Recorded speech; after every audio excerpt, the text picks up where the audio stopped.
All right, happy Tuesday. Hopefully everyone is doing well. You had a great Thanksgiving. We are about to enter December 1st. Today is the last day of November. So have not done a video for a while. Just kind of digesting all these basketball games, the last 6 weeks of it. We're starting to get into the nitty gritty. Teams are in full evaluation. December 15th is coming up. As far as the trade restriction date that's going to be lifted, we haven't seen a trade, I think, since October 6th when Edmond Sumner was traded to Brooklyn. So things should start to pick up a little bit. So I thought we would do a little bit of a video beforehand. Before I start, I was in New Jersey last week, my old home state. I have not been back to New Jersey since I moved down here to Florida in 2016. I certainly missed the seasons, although it was brutally cold, and I missed that hometown community feel. You don't quite get that down here in Naples, Florida. I do miss pizza. I do miss bagels. You don't get good bread down here in Naples. What I don't miss about New Jersey, I don't miss the traffic. I don't miss that it gets cold. That it's cold. I mentioned that.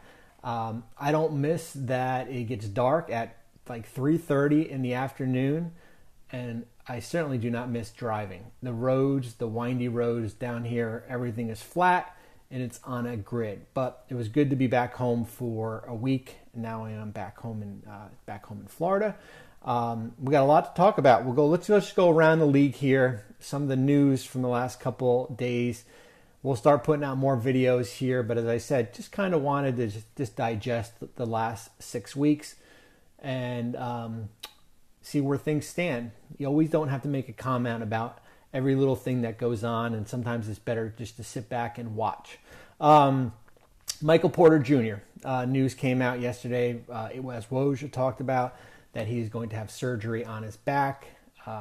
Certainly has signed that rookie extension back in, I think it was the last day of September or late September. We all knew the risk involved. Every contract, every transaction has a risk involved. Unfortunately, this is a little bit more heightened based on his back. Certainly coming out of Missouri, didn't play his rookie season. The crazy thing is he only has missed 3 games before the injury in year 2 and year 3 because of the back. So the likelihood is that it was probably going to reoccur. And now he is going to have a back procedure. We'll see where the timeline is going to be.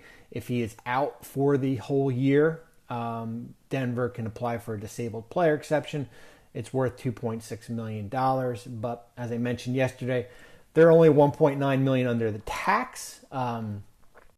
There's $13 million that's going to come back to teams that are under the luxury tax. That is a lot of money. I know they have the reigning MVP and they got a heck of a coach in Mike Malone, but and I'll go into this a little bit more, but man, it's a 2-man race right now between Golden State and Phoenix, and I don't see a trade out there that can kind of get them back, to a Western Conference finalist with Murray out, with Porter Jr. out, and go into the luxury tax. That's a hard sell to ownership that we're going to go into tax and $13 million is going to be lost and we might lose in the first round. That's awfully hard. So we'll see the timeline with Porter Jr. But as I said, Denver knew the risk involved. The contract, the extension's guaranteed for 145 out of 172. One thing to note, I didn't mention this yesterday, but the likelihood is that, and I can almost guarantee it, is that the back is not covered under insurance. So what that means is that when Porter Jr. was drafted, teams can cover a certain amount of players under they call it the TTD league-wide policy. In case he hurts his knee, then they can get 80% of his salary back. It doesn't impact the cap or the luxury tax, but they would get an insurance reimbursement. So with Porter Jr., this was a pre-existing injury. The likelihood is that there is a condition on his back that if he suffers an injury, so the Nuggets will not be able to recoup 80% of his salary this year.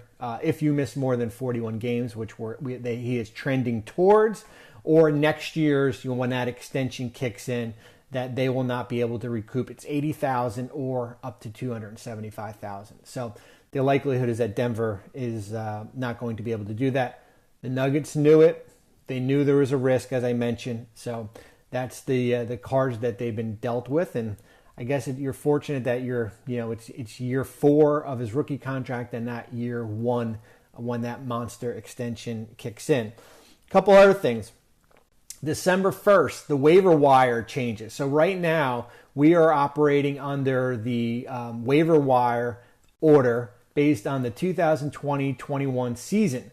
So once December 1st kicks in, the waiver wire changes based on the current standing. So starting tomorrow, Orlando, Houston, Detroit, those are your top 3 teams when it comes to the waiver wire.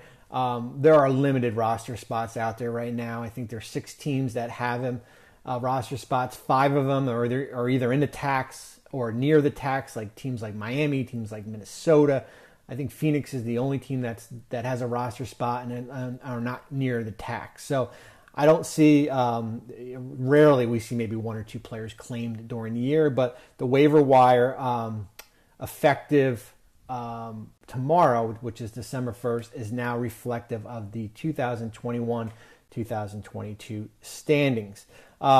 We've got some fun stuff that's coming down the pike. I'll talk about that in a minute as far as some articles. John Wall, I knew this was coming. I knew that there would be a point, and it's easy in the offseason or before the training camp saying, you know what, I'll take a back seat to this season. We'll let Jalen Green and Kevin Porter Jr. Develop. But once you start playing and you were 20 games in, that competitive desire of him sitting on the sidelines, it's like you want back in. And it's going to be interesting how this unfolds. I do not think John Wall is tradable right now. $44.1 million this year, $47.6 million next year. That's a big number. Yes, we saw Russell Westbrook get traded for 3 or 4 players. These type of trades are very hard during the season. I think $35.4 million has to go back in salary. It is very difficult to move that. And that's not anything against John Wall as far as from a playing standpoint, but it's all salary standpoint. It's the same with Kevin Love, who's making $30 million, who's had some pretty good moments and I think has a role for a team coming off the bench in the playoffs. But moving $30 million is a hard number to do. So back to John Wall. I think it's going to be interesting how this unfolds because I said this the other night. I was watching Charlotte, Houston on a Saturday night. Yes, what a life, right? Charlotte, Houston on a Saturday night. But, Kevin Porter Jr., man, living down, by the Jersey Shore, you'd always go to the boardwalk and you play these games where you're spinning the wheel. And it's like, it's like spinning the wheel. Great pass. Bad turnover. What are you doing? Like, he made a pass last night that I felt like I was watching Jason Kidd, and then the next time he's going to throw the ball into the third row. So does John Wall make sense bringing back to, I think, playing him a certain amount of minutes and continue the development?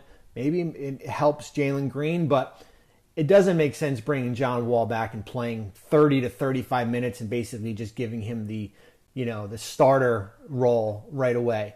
I think there's a way to kind of integrate him. If it doesn't happen, John Wall at the time of the trade, at the deadline, is going to be owed $61 million. That's what's going to be left on his contract, and we'll see if there'll be a buyout there. We saw it with last year with Blake. There's no incentive for Houston to trade him and attach a draft pick. You might as well just do a buyout if you are the Rockets. So that's a little bit about John Wall. A couple other notes. Lou Dort is closing in on starter criteria. He's 6 games away. What that means is that Oklahoma City has a team option on him next year. Likely decline that option, make him a restricted free agent. Instead of a $2.3 million qualifying offer, that number goes to $4.9. So he's 6 games away from that. Chimezie Metu, his contract becomes guaranteed tomorrow, December 1st. $1.76 million guaranteed. Half of that is guaranteed right now. He's been starting. Sacramento. I didn't talk about it when Luke Walton got fired because I wrote about it in the offseason. I can't trust this team one bit. I don't know what you're going to get from them. One night they're going to win in triple overtime in LA, and the next they're going to go to, Memphis and lose by 30 points here. I can't trust them. I can't put my finger on it. The play-in is for their taking right now. Like, you look at the Western Conference standings, like, there is a goal. If they're not going to get in this year, they're never going to get in. If they don't get in this year, they are never going to get in the playoffs. When you look at, teams like, Denver's going to get better. The Clippers are going to get better. I mean, you look at the standings, and I know those two teams are already, technically in the playoffs. I like what I see in Minnesota. I think certainly San Antonio will get better. Portland, we'll see what happens. Denver, what we talked about, the top 10 teams in the Western Conference is almost set right now. I mean, I don't see Sacramento, San Antonio, OKC, New Orleans, Houston. I don't see any of them jumping in there unless the Kings all of a sudden go on this run. And I know they're 2 games out, but how can you trust this roster? I mean, De'Aaron Fox, you're paid a max contract. Play like one, please. So that's a little bit about, I know I went from Chimezie Metu to ranting about the Kings. So that's a little bit about those 2 players. The standings, I said it after Phoenix beat Brooklyn by 6. The score was not as close as that.